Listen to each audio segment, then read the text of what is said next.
What's going on, class? All right, so today what we're going to be covering is really getting into exercise metabolism, fueling for exercise, and really going through that chapter 4 in the Powers and Howley textbook that we have for this class.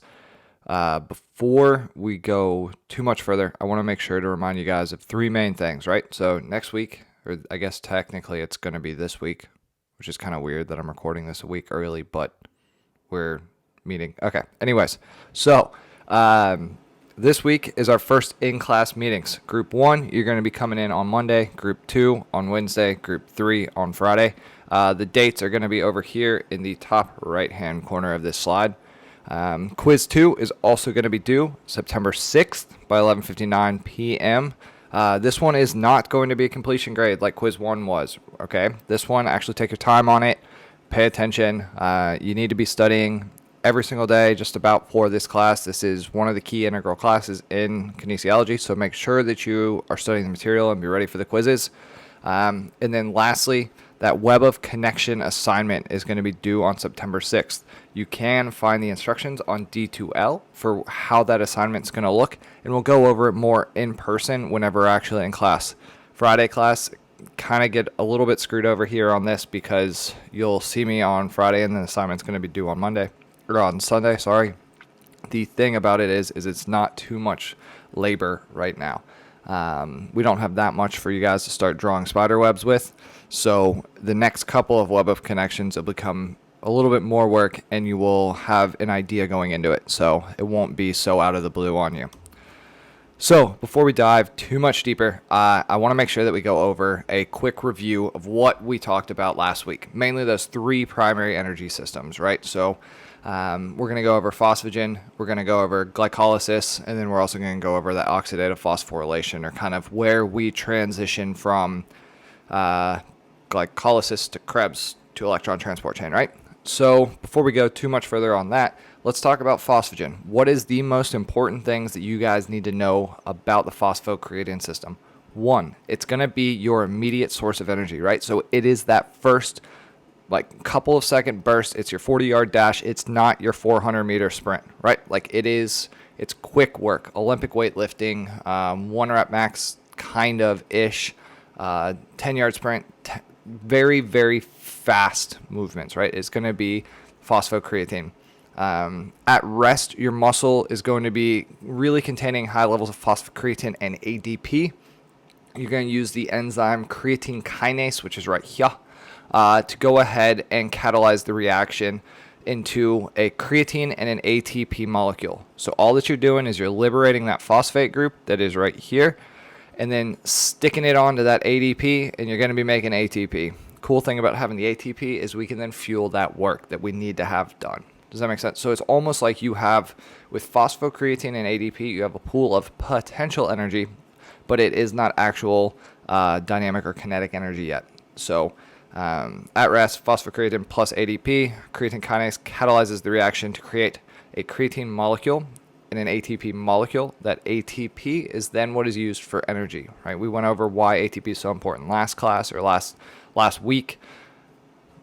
Should make sense to you right now. If it doesn't, please reach out.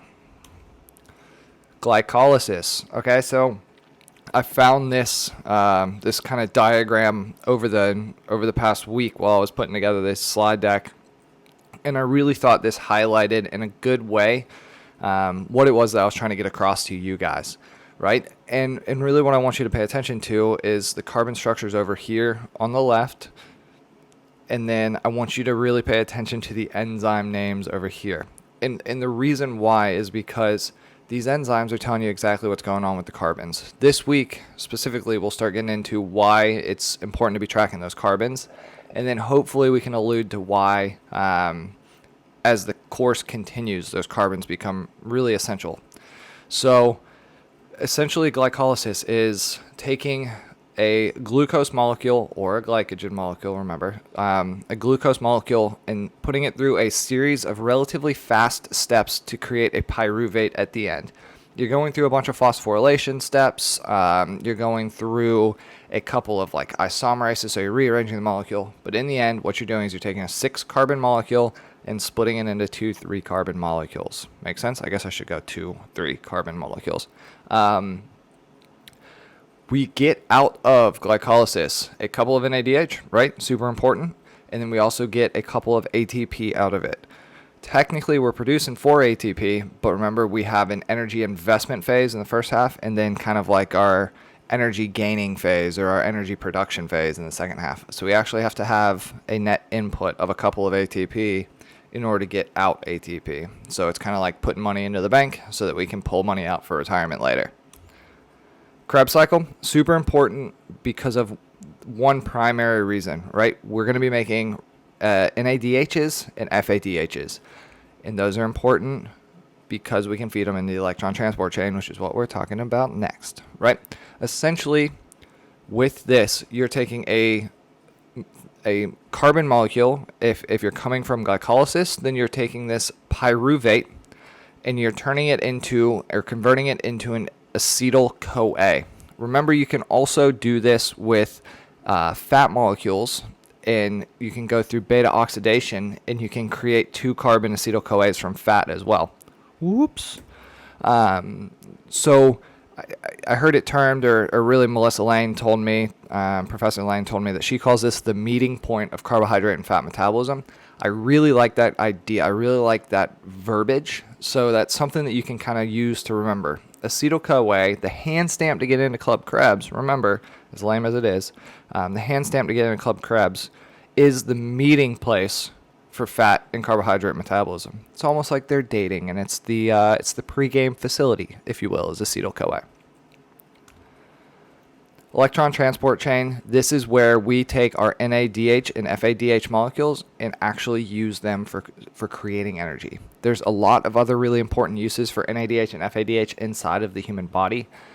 In general, for this class, we're only going to focus on how they're used for controlling the speed at which we make energy, and then also for how we make ATP with them.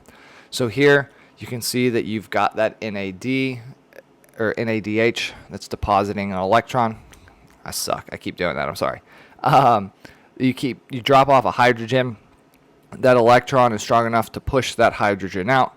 As you continue down the pumps, you get 4 hydrogens pumped, 4 hydrogens pumped, 2 hydrogens pumped. I did it again. Man. Okay. So 4 hydrogens pumped, 4 hydrogens pumped, 2 hydrogens pumped, and you need 4 hydrogens to come through ATP synthase to make 1 ATP. So what you're doing with NADH and FADH is essentially indirectly fueling the creation of ATP, because you're using the NADH and FADH as mail carriers. They're just carrying those hydrogens and electrons, depositing them to the electron transport chain, and that's where you're getting the generation of high levels of ATP. Why is it oxidative phosphorylation? Primary reason is that we use oxygen to pull electrons off of that final hydrogen pump, that final proton pump, so that we can continue this cycle. If we weren't able to pull those electrons off of that pump, then we wouldn't be able to fuel the continuous pushing of hydrogens out, right? So essentially we're creating a metabolic water because we're using the hydrogens coming from an ATP synthase, and we're using the oxygen to pull electrons and create water.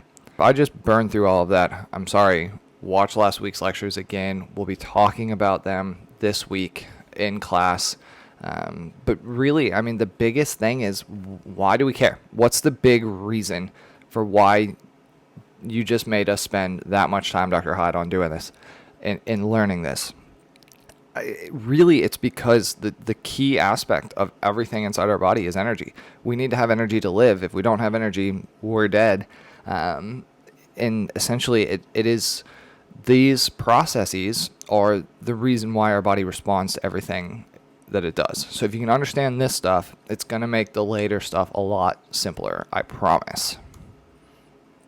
So in continuation to the what the heck do we even care, I purposefully capitalized all of this because I'm positive that at least one, actually probably all of you guys, have been thinking, why did I sign up for this dude's class? He's making us learn all this crap. Essentially, why do I care about this? right now? Why do I care about these enzymes anyways? This is why right here, right? So what I'm making you guys learn, or what I want you guys to learn essentially, is these pathways right here, right? You should recognize these. So it's glycolysis and it's the TCA cycle or Krebs cycle. I don't want you to know this stuff for the test, but what I want you to know is that off of glycolysis and the Krebs cycle, we get nucleotide metabolism or DNA biosynthesis. So we actually are creating the agents needed to create our DNA as a side chain of TCA cycle, right? So we're fueling DNA by knowing how this is proceeding, or we can at least understand how we're making DNA by understanding these two pathways. Same thing with amino acid metabolism. If we can understand glycolysis, we can understand the enzymes and how they're functioning, then we can kind of kick it over to amino acid metabolism, which I'm probably pointing the wrong way. We can kick it over to the amino acid metabolism, and we can at least understand how we're kind of creating muscle, breaking down muscle, how we're using amino acids to go into muscle. Same thing with the lipid metabolism. Again, probably pointing the wrong way, but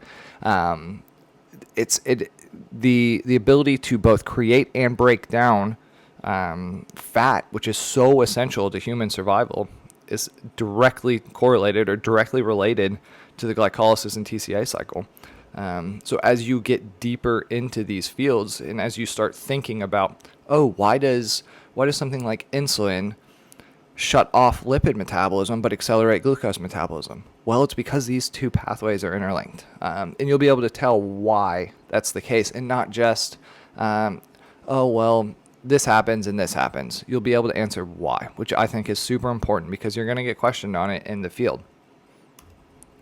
All right, next slides are already on D2L.